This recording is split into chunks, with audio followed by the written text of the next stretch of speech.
Hello and welcome back to the channel where we have what is definitely a classic car. Can't remember the last time we saw one of these, especially not even a GTI. A 1981 VW Golf CL. And funny enough, just before we hit record, Luke said to me with a complete straight face, this is already probably his favourite car we've had in here for a long, long time. Not sure about that. However, I do get what he means. This is genuinely a lovely, lovely car. It's got 120,000 miles on the clock, and if I recall correctly, this is a one-owner car. This actually belongs to the owner of the Mark 10 that we've just recently done, and this was his father's car.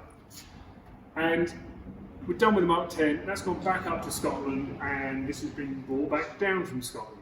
And this is going to be a sympathetic repair, I think, rather than a restoration. It's been off the road now nearly 20 years. And Alan has told us that he believes the reason his father took it off the road was there's a little bit of corrosion on the chassis leg this side. So we've got that to sort out. And as nice as it would be to say that this is all original paint, it's not. It has been very well looked after, but it did get a full repaint not long before it came off the road. However, in storage, it has picked up a few little battle scars. We've got two dents here, a big chip on the wheel arch there. So we've got those to deal with.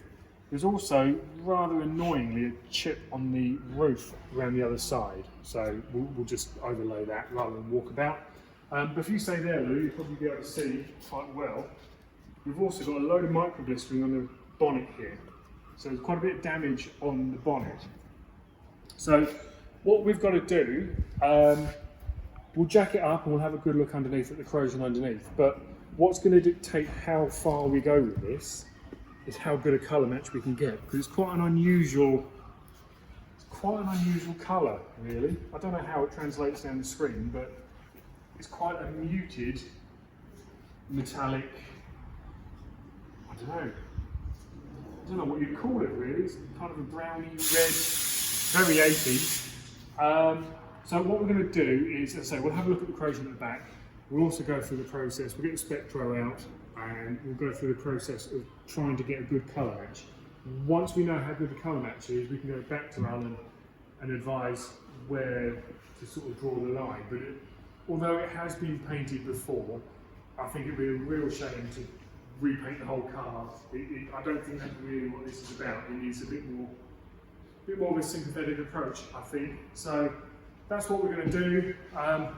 I'll video this in a minute, lay that over the top. But yeah, we'll get up, have a look at the corrosion, and get Spectro out and see where we're going.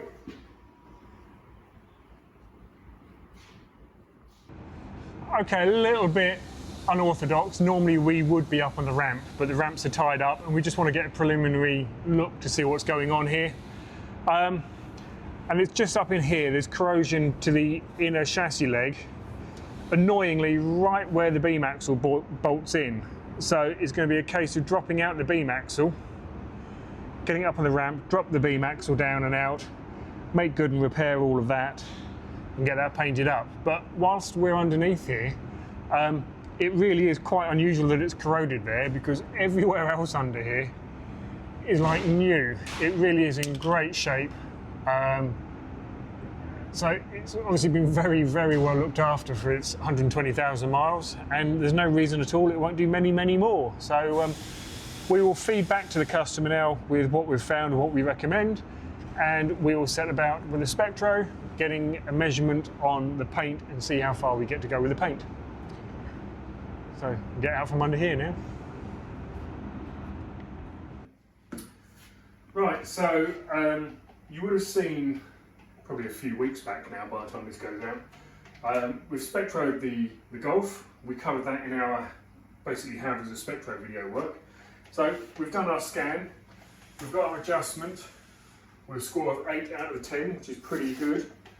So this is our good starting point, hopefully. So what we've done is we've just mixed up a small sample amount, We mix up 100ml, which is the smallest amount we can mix of this colour due to the various tinges that are in it, to be able to get a decent representation. So what we do is we treat the spray out card as if we are painting the car. So the system tells us that this colour works best over a P3 mid-grey. So we've got a spray out card here, primed with Spectral 355 in a mid-grey. We've got our paint mixed up as if we're going to paint the car. Sorry, it's Monday morning. And rather than use we could just put that into the mini gun where there's no PVS cup involved, but we need an accurate representation. So we use the gun that we're going to paint the car with, which is our LS400 high water. And what we'll now do, and we don't really need to record this, we'll paint that, as I say, like we're painting the car. So we'll do a drop coat, tack coat, wet coat, drop coat, and then we'll use a bit of spectral clear over the top. Get that done, see how it comes out, match it up against the car, and see where we need to be. So I'm going in here now and get this painted up.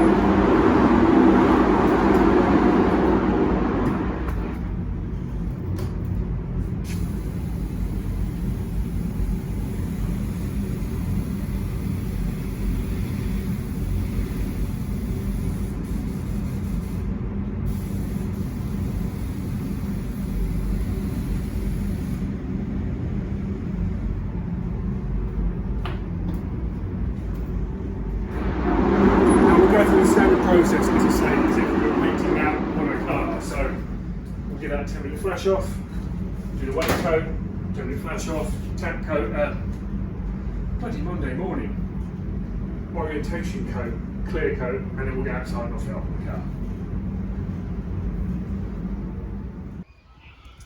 Sprout car complete, grey clouds overhead, so we're going to try and be quick with this. The colour match, I'm always a bit concerned about doing this on camera because the camera sees things differently to the naked eye, as it were. The colour match isn't too bad. It's a little bit too red. Could actually be a little bit too much blue-black in there, but it's a good starting point, and I think we could tone that down a little bit, and that would work really quite well in a blend. We'd have to blend through the doors.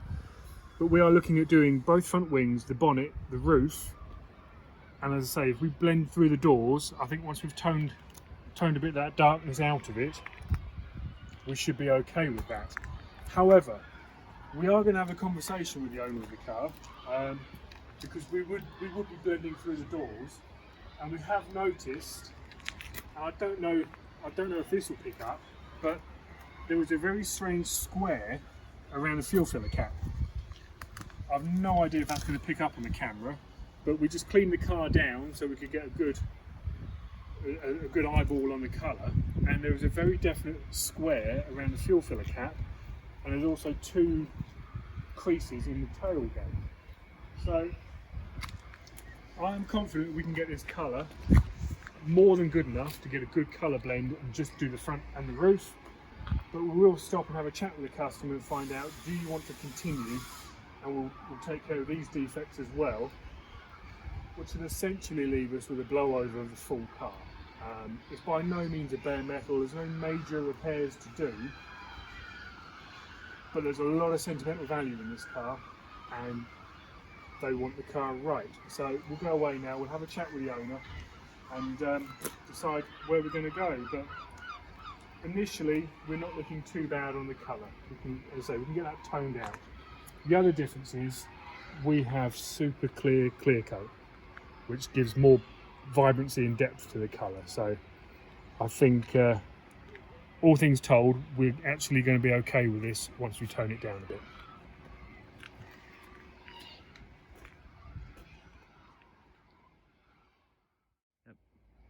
Right, just spoken with the owner of the Golf, or the family of the Golf, and the decision has been made that we're going to go ahead and just paint the whole car. So we're going to bare metal the bonnet because there's a lot going on here with sinking, blistering, bubbling, We're going to do both sides of the bonnet. We're going to take care of the minor dent damage all the way around the car. We'll get all the trim off and it will get a universal colour, and obviously we'll get the welding done at the back. So moving forward, we're not now reliant upon colour stands.